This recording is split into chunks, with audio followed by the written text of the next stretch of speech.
نحمده ونصلي ونسلم على رسوله الكريم أما بعد فأعوذ بالله من الشيطان الرجيم بسم الله الرحمن الرحيم ويسألونك عن المحيض قل هو أذى فاعتزلوا النساء في المحيض ولا تقربوهن حتى يطهرن وَيَسْأَلُونَكَ، اور وہ لوگ سوال کرتے ہیں آپ سے عن المحیض، حیض کے متعلق۔ قل، اے محبوب آپ کہہ دیجئے، ہوا اذن، یہ ایک گندگی ہے، فاعتزلوا النساء، فاعتزلوا، پس تم الگ رہو، النساء، عورتوں سے، فی المحیض، حیض میں، یعنی حیض کے دنوں میں اپنی عورتوں سے الگ رہو۔ ولا تقربوہن، نہ تم قریب جاؤ، ہن، ان عورتوں کے، حتیٰ یطہرن، حتیٰ کہ وہ یطہرن، پاک ہو جائیں، یعنی جب تک وہ پاک نہ ہوں ان کے قریب نہ جاؤ، حتیٰ کہ وہ پاک ہو جائیں پھر تم ان کے قریب جاؤ۔ فَإِذَا تَطَہَّرْنَ، پس جب وہ عورتیں پاک ہو جائیں، فَأْتُوهُنَّ، پس تم آؤ، ہن، ان عورتوں کے پاس، من حیث، جہاں سے امرکم اللہ، اللہ نے تمہیں حکم دیا ہے۔ ان اللہ کا، بے شک اللہ، یحب التوابین، توبہ کو قبول کرنے والا، یحب التوابین، پسند کرنے والا ہے، التوابین، توبہ کرنے والوں کو، ویحب المتطہرین، اور پاکیزہ لوگوں کو پسند کرتا ہے، متطہرین۔ اب دیکھیے، عرب میں ایک روایت ہے، یہودی تھے، چونکہ یہودی بھی تھے اور نصرانی بھی تھے، یہودی لوگ اور مجوسی لوگ عورت کو حیض کے دنوں کے اندر انتہائی ناپسند سمجھتے تھے، اور اس درجے تک ان سے نفرت کرتے تھے کہ بعض مرتبہ تو انہیں گھر سے بھی نکال دیتے تھے، اور عورتوں کی طرف دیکھنا بھی ناجائز سمجھتے تھے۔ ان کے ہاتھ سے کوئی چیز لینا، کھانا وغیرہ، یہ کچھ بھی اس کو ناجائز سمجھتے تھے، بالکل ناپاک اور نفرت کی چیز سمجھتے تھے حیض کے دنوں کے اندر۔ حیض وہ جو عورت کو ہر ماہ کے اندر ماہواری آتی ہے، خون آتا ہے، اسے حیض کہا جاتا ہے۔ اس کو ناپسند سمجھتے، قابل نفرت سمجھتے، گھر سے بھی نکال دیتے۔ اس کے برعکس نصرانی لوگ تھے، جو عیسائی لوگ تھے، وہ کیا کرتے، وہ ان دنوں کے اندر اور زیادہ اپنی عورتوں کے ساتھ محبت کرنا شروع کر دیتے۔ افراط و تفریط تھی، بعض نفرت کے اندر اس حد تک بڑے ہوئے ہیں کہ گھروں سے نکال دیتے، اور بعضوں کو جناب ان دنوں کے اندر محبت پیدا ہو جاتی۔ اب مسلمان دونوں کے رویوں سے پریشان تھے۔ اب چند اصحاب علیہم الرضوان آقا علیہ الصلوۃ والسلام کے پاس آئے اور آ کر سوال کیا، یا رسول اللہ صلی اللہ تعالی علیہ وسلم، یہ حیض کے متعلق بتلائیے، عورت حیض کے دنوں کے اندر ہو تو اس کے ساتھ کیا معاملہ کرنا چاہیے، کیسا معاملہ رکھنا چاہیے۔ اب اللہ کریم جل شانہ نے صحیح فیصلہ کیا اور صحیح مسئلہ بتلایا کہ حیض کے دنوں کے اندر عورتوں کے ساتھ تم نے کیا برتاؤ رکھنا ہے۔ وَيَسْأَلُونَكَ، وہ لوگ سوال کرتے ہیں آپ سے، عن المحیض، حیض کے متعلق، یا رسول اللہ حیض کے متعلق بتلائیے۔ قل، تو اللہ کریم نے ارشاد فرمایا کہ اے محبوب آپ فرمائیے کہ ہوا اذن، یہ ایک گندگی ہے، حیض یہ ایک گندگی ہے، فاعتزلوا النساء فی المحیض، عورتوں سے حیض کے دنوں کے اندر تم الگ رہو، عورتوں کے قریب نہ جاؤ، عورتوں کے قریب تمہیں نہیں جانا چاہیے۔ اور ولا تقربوہن حتی یطہرن، تم ان کے ساتھ قرابت نہ کرو حتیٰ کہ وہ پاک ہو جائیں، جب تک وہ پاک نہ ہوں اس وقت تک تم نے ان کے ساتھ مباشرت نہیں کرنی، ان کے ساتھ صحبت نہیں کرنی، ان کے قریب نہیں جانا، یہ ناجائز ہے ان کے قریب جانا۔ فَإِذَا تَطَہَّرْنَ، پس جب وہ پاک ہو جائیں، فَأْتُوهُنَّ، پھر تم ان عورتوں کے پاس آؤ، من حیث امرکم اللہ، آنا بھی وہاں سے ہے جہاں سے اللہ نے تمہیں حکم دیا ہے، اللہ نے حکم دیا۔ وہ اگلی آیت مبارکہ کے اندر اس کی مزید تفصیل آ جائے گی۔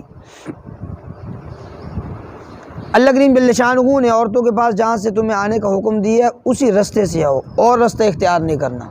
اور یاد رکھیے گا حدیث پاک میں آتا ہے آقا کریم علیہ الصلوۃ والسلام نے ملعون بتلایا اس شخص کو، ملعون، لعنت کی گئی ہے اس پر کہ جو عورت کے پخانے کے رستے کو استعمال کرتا ہے۔ من حیث امرکم اللہ، ان عورتوں کے پاس آؤ جہاں سے اللہ نے تمہیں حکم دیا ہے۔ ان اللہ یحب التوابین، بے شک اللہ توبہ کرنے والوں کو پسند کرتا ہے، ویحب المتطہرین، اور پاکیزہ لوگوں کو پسند کرتا ہے۔ نساؤکم، تمہاری عورتیں، حرث لکم، وہ کھیتی ہیں تمہارے لیے۔ فأتو، پس تم آؤ، حرثکم، اپنی کھیتی کے اندر، انا شئتم، جہاں سے تم چاہو، جہاں سے تم چاہو اپنی کھیتی کے اندر آؤ۔ وقدموا لانفسکم، اور اپنے لیے تم آگے بھیجو، وقدموا، آگے بھیجو، لانفسکم، اپنی ذات کے لیے۔ واتقوا اللہ، اللہ سے ڈرو، واعلموا، اور تم جان لو، انکم ملاقو، بے شک تم اسی سے ملنے والے ہو، اللہ سے ملاقات کرنے والے ہو۔ وبشر المومنین، مومنین کے لیے خوشخبری ہے۔ نساؤکم حرث لکم، اب دیکھیے کوئی بھی انسان ہے، وہ اپنے کھیتی کے اندر بیج ڈالتا ہے، وہ کس لیے ڈالتا ہے؟ تاکہ وہاں سے مجھے غلہ ملے، وہاں سے مجھے فائدہ حاصل ہو، غلہ ملے۔ تو اللہ کریم نے ارشاد فرمایا کہ عورتیں یہ تمہاری کھیتیاں ہیں، کھیتیوں کی طرح تم بیج ڈالو گے، اس سے تمہیں تمہاری وہ اولاد ملے گی، تمہاری نسل کے اندر بڑھوتری ہوگی۔ اور نکاح کرنے کا جو صحیح مقصد، اصلی مقصد ہے، وہ اولاد حاصل کرنا، اولاد لینا، اولاد کی پیدائش، یہ اصل مقصد ہے نکاح کا۔ باقی خواہش کو پورا کرنا یہ نکاح کا اصل مقصد نہیں ہے، اصل مقصد اولاد ہے، اولاد حاصل کرنا، اولاد کو نیک بنانا تاکہ وہ ہمارے لیے ذریعہ نجات بنے، یہ اصل مقصد ہے نکاح کا۔ خواہش تو پوری ہو ہی جائے گی، لیکن فرمایا کہ نساؤکم حرث لکم، تمہاری عورتیں تمہارے لیے کھیتی ہیں۔ اس کے اندر اللہ کریم جل شانہ نے اس بات کی طرف ہمیں اشارہ فرما دیا اور بتلا دیا کہ اپنی عورتوں سے کھیتی کا کیا معنی ہوتا ہے۔ کھیتی سے غلہ وصول کیا جاتا ہے، اور اگر کھیتی غلہ وصول نہ کیا جائے وہ تو بیکار ہے۔ اسی طرح فرمایا کہ عورتوں سے تم اولاد حاصل کرو، ہاں منصوبہ بندی کروا دینا، اولاد والے سسٹم کو ختم کروا دینا، یہ غلط حرکت ہے۔ اللہ کریم نے فرمایا عورتیں تمہاری کھیتی ہیں، اور کھیتی سے غلہ وصول کرنا یہی عقل مند آدمی کا کام ہے۔ تو فرمایا کہ فاتو حرثکم، تم اپنی کھیتی کے اندر آؤ، انا شئتم، جہاں سے تم چاہو، جہاں سے تم چاہو اپنی کھیتی کے اندر آؤ، لیکن جو رستہ تمہیں بتلا دیا گیا ہے، رستہ وہی تم نے استعمال کرنا ہے جو اللہ کریم نے تمہارے لیے مقدر کیا اور جس کے متعلق تمہیں بتلا دیا، رستہ وہی استعمال کرنا ہے۔ کوئی غیر رستہ یا پخانے والا رستہ استعمال کرنا یہ حرام ہے، اور وہ ملعون شخص ہے۔ وقدموا لانفسکم، اپنے لیے آگے بھیجو۔ اس کے اندر مفسرین نے لکھا ہے کہ جب تم عورت کے ساتھ مباشرت کرو، عورت کے قریب جاؤ، تمہیں چاہیے کہ اس وقت تم دعا پڑھو، بسم اللہ پڑھو، اللہ کا نام لو، تاکہ اللہ کریم جل شانہ اس سے تمہیں اولاد عطا فرمائیں، اور وہ اولاد شیطان کے شر سے، شیطانی وساوس سے محفوظ رہے۔ اسی لیے آقا کریم علیہ السلام کی حدیث مبارک ہے، اللہ کے نبی حضور پر نور جناب رسول اللہ صلی اللہ تعالیٰ علیہ وسلم نے ارشاد فرمایا کہ جو شخص اپنی عورت کے قریب جائے اور یہ دعا پڑھے، بسم اللہ اللہم جنبنی الشیطان وجنب الشیطان ما رزقتنا، یہ دعا پڑھ کر جب اپنی عورت کے قریب جائے گا، رب کائنات اسے اولاد بھی عطا فرمائیں گے اور اولاد نورینہ عطا فرمائیں گے، شیطانی وساوس سے محفوظ رکھیں گے اس کی اولاد کو۔ تو فرمایا کہ وقدموا لانفسکم، اپنے لیے آگے بھیجو۔ ظاہری بات ہے جب اولاد نیک ہوگی تو وہ ذریعہ نجات ہوگی ہمارے لیے۔ واتقوا اللہ، تم اللہ سے ڈرتے رہو ان معاملات کے اندر، حیض والے معاملات ہیں یا عورت کے وہ قربت والا معاملہ ہے، گھر بسانے والا معاملہ ہے، فرمایا اس کے اندر تم اللہ سے ڈرتے رہو۔ اور وَاعْلَمُوا، تم جان لو کہ انکم ملاقو، تم اپنے رب سے ملاقات کرنے والے ہو۔ وبشر المومنین، مومنین کے لیے خوشخبری ہے، چونکہ مومن جو ہوگا وہ ان مسائل پر صحیح عمل کرے گا، اپنی عورت کو وہ کھیتی سمجھے گا، اس سے اولاد حاصل کرے گا، منصوبہ بندی یا ان چکروں کے اندر وہ نہیں پڑے گا۔ اور آقا کریم علیہ السلام کے بھی حدیث مبارکہ ہے، فرمایا کہ اولاد کے اندر اضافہ کرو، اولاد میں حدیث مبارکہ کا مفہوم ہے کہ اولاد میں اضافہ کرو تاکہ قیامت والے دن امت محمدیہ تمام امتوں سے بڑی ہو۔ بشر المومنین، مومنین کے لیے خوشخبری ہے۔ وَلَا تَجْعَلُوا اللَّهَ عُرْضَةً لِأَيْمَانِكُمْ أَن تَبَرُّوا وَتَتَّقُوا وَتُصْلِحُوا بَيْنَ النَّاسِ وَاللَّهُ سَمِيعٌ عَلِيمٌ۔ وَلَا تَجْعَلُوا، تم نہ بناؤ اللہ کو عرضہ، نشانہ، تم اللہ کو نشانہ نہ بناؤ، لِأَيْمَانِكُمْ اپنی قسموں کا، اپنی قسموں کے لیے، اپنی قسموں کا تم اللہ کو نشانہ نہ بناؤ، ان تبروا تم احسان کرو، وتتقوا تقوی اختیار کرو، وتصلحوا بین الناس اور تم اصلاح کرو بین الناس لوگوں کے درمیان، واللہ سمیع علیم۔ دیکھیے ماجرا یوں ہوا کہ حضرت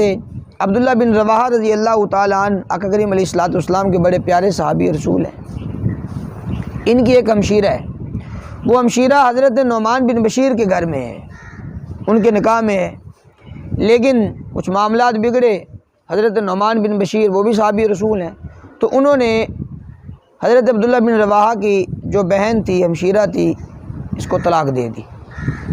اور طلاق رجی دی۔ طلاق رجی ایک طلاق دی کہ جس کے اندر بندہ رجوع کر سکتا ہے، اور یاد رکھیے گا ایک طلاق ہو یا دو طلاقیں ہوں اس کے بعد بندے کو رجوع کرنے کا حق حاصل ہوتا ہے، 3 طلاقوں کے بعد رجوع کرنے کا حق حاصل نہیں ہوتا۔ خیر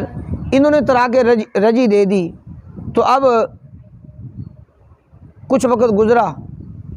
ان کے دل میں احساس پیدا ہوا، حضرت نعمان بن بشیر یہ چلے گئے حضرت عبداللہ بن رواحہ کے پاس، کہنے لگے کہ میں اپنی بیوی سے رجوع کرنا چاہتا ہوں۔ حضرت عبداللہ بن رواحہ نے انہوں نے شاہ فرمایا کہ بڑی عزت کے ساتھ ہم نے اپنی بہن کا نکاح کیا تھا تیرے ساتھ، لیکن تو نے کیا کیا، طلاق دے دی، اب ہم اس کے ساتھ رجوع نہیں کرنے دیں گے، بالکل میں نے قسم اٹھا رکھی ہے کہ تمہاری میں سلو نہیں ہونے دوں گا۔ حضرت عبداللہ بن رواحہ نے کہنے لگے میں نے قسم اٹھائی ہے کہ میں تمہاری سلو نہیں ہونے دوں گا، بس اب معاملہ ختم ہو گیا، تم نے عزت نہیں کی ہماری بہن کی، بس ہم بھی تمہارا وغیرہ جیسے وہ بات ہوتی ہے ان معاملات کے بعد۔ اب یہ کیس آ گیا حضور علیہ الصلوۃ والسلام کی بارگاہ اقدس میں، رب کائنات نے یہ آیت مبارکہ اس کا نزول فرمایا، فرمایا کہ ولا تجعلوا اللہ تم نہ بناؤ اللہ کو نشانہ اپنی قسموں کا، اپنی قسموں کا اللہ کو نشانہ نہ بناؤ، ان تبروا تم احسان کرو، وتتقوا پرہیزگاری اختیار کرو، وتصلحوا بین الناس لوگوں کے درمیان صلح کرواؤ۔ یہ نہیں کہ یہ خصوصی واقعہ تھا، یہ انہی کے متعلق تھا، بلکہ ہر ایک کے متعلق یہ اس کا حکم عام ہے، سب کے لیے اس کا حکم ہے کہ کسی نیک کام کے اندر قسم اٹھانا یہ مناسب نہیں ہے۔ کسی اچھے کام کے اندر، بھلے کام کے اندر بندہ قسم اٹھا لے، اس اچھائی کو یا اس نیکی کو نہ کرنے کی قسم اٹھا لے، یہ نامناسب بات ہے۔ اور یہ بھی حدیث مبارکہ میں آتا ہے اگر کوئی آدمی کسی بات پر قسم اٹھا لیتا ہے لیکن بعد میں اسے معلوم ہوا کہ یہ تو میں نے خیر کے خلاف قسم اٹھائی ہے، تو اس آدمی کو چاہیے کہ اپنی قسم کو توڑ دے، اس کا کفارہ ادا کرے، اپنی قسم کو چھوڑ دے، اپنی قسم کو توڑ دے۔ تو فرمایا کہ تم نیکی کرو، احسان کرو، تقوی اختیار کرو، لوگوں کے درمیان صلح کرو، واللہ سمیع علیم، اللہ سمیع ذات ہے، سننے والی ذات ہے، علیم ذات ہے، اللہ کو ہر چیز کا علم ہے۔ لا یؤاخذکم اللہ باللغو فی ایمانکم ولکن یؤاخذکم بما کسبت قلوبکم، لا یؤاخذکم نہیں مواخذہ کرتا تم سے اللہ باللغو، لغو قسم کے اندر، باللغو فی ایمانکم تمہاری قسموں کے اندر جو لغو ہے اس پر اللہ مواخذہ نہیں کرتا، اللہ گرفت نہیں فرماتا، ولکن یؤاخذکم لیکن یؤاخذکم اللہ مواخذہ کرتا ہے تم سے بما کسبت قلوبکم اس چیز پر، کسبت قلوبکم جو تمہارے دلوں نے کیا، جس پر تمہارے دلوں نے ارادہ کر لیا۔ اب دیکھیے قسم کی 3 قسمیں ہوتی ہیں، ایک ہوتی ہے قسم کہا جاتا ہے، اس کا عربی کے اندر جو لفظ ہوتا ہے یمین، یمین کا معنی ہوتا ہے نا قسم، اس یمین کی یا قسم کی 3 قسمیں ہیں، ایک ہوتی ہے لغو، یمین لغو، اور ایک ہوتی ہے یمین غموس، اور ایک ہوتی ہے یمین منعقدہ، 3 قسم کی یہ قسمیں ہوتی ہیں۔ یمین لغو کہا جاتا ہے بندہ زمانے گزرے ہوئے پر کسی کام کی قسم اٹھائے یہ سمجھ کر کہ یہ کام واقعتاً ہوا ہے، لیکن بعد میں پتہ چلا کہ وہ کام تو ایسے نہیں ہوا۔ مثلا میں کہوں کہ زید یہاں پر آیا تھا یہاں پر، اور مجھے اس بات کا مطلب ذہن کے اندر پکا یہ یقین تھا کہ وہ آیا ہے، لیکن بعد میں وہ پتہ چلا کہ وہ تو نہیں آیا تھا، اب یہ تو قسم تو اٹھا لی تھی نا اس بات پر میں نے، یہ یمین لغو ہے، اس پر مواخذہ نہیں ہے۔ ایک ہوتی ہے یمین غموس، یمین غموس کہ بندہ گزرے ہوئے کام پر جان بوجھ کر قسم اٹھائے، جھوٹی قسم، مثلا میں کہوں زید آیا تھا حالانکہ وہ آیا نہیں تھا، مجھے اس بات کا علم ہے کہ وہ نہیں آیا تھا، پھر بھی میں قسم اٹھا دیتا ہوں بھائی زید آیا تھا، یہ گزرے ہوئے کام پر میں نے جان بوجھ کر غلط قسم، جھوٹی قسم اٹھائی ہے نا، اس پر گناہ ہے، اس پر کفارہ نہیں ہے۔ اور کفارہ اس قسم پر ہوتا ہے کہ بندہ آئندہ کسی کام پر قسم اٹھائے کسی کام کے کرنے کی، پھر اسے نہ کرے، کسی کام کے کرنے کی قسم اٹھائے پھر اسے نہ کرے، یا کسی کام کے نہ کرنے کی قسم اٹھائے پھر اسے کر لے، تو اس پر گناہ بھی ہے اور اس پر کفارہ بھی ہے۔ قسم کا جو کفارہ ہوتا ہے وہ سماعت کر لیجئے گا۔ قسم کا کفارہ وہ یہ ہے کہ اگر کوئی آدمی قسم اٹھائے اور اس پر کفارہ آ جائے، کفارہ یہ ہوتا ہے کہ وہ 10 محتاجوں کو کھانا کھلائے، 10 فقیروں کو 2 وقت کا کھانا کھلائے، 2 وقت کا۔ اگر اس کے اندر کھانا کھلانے کی طاقت نہیں ہے تو پھر 10 مسکینوں کو کپڑا پہنا دے،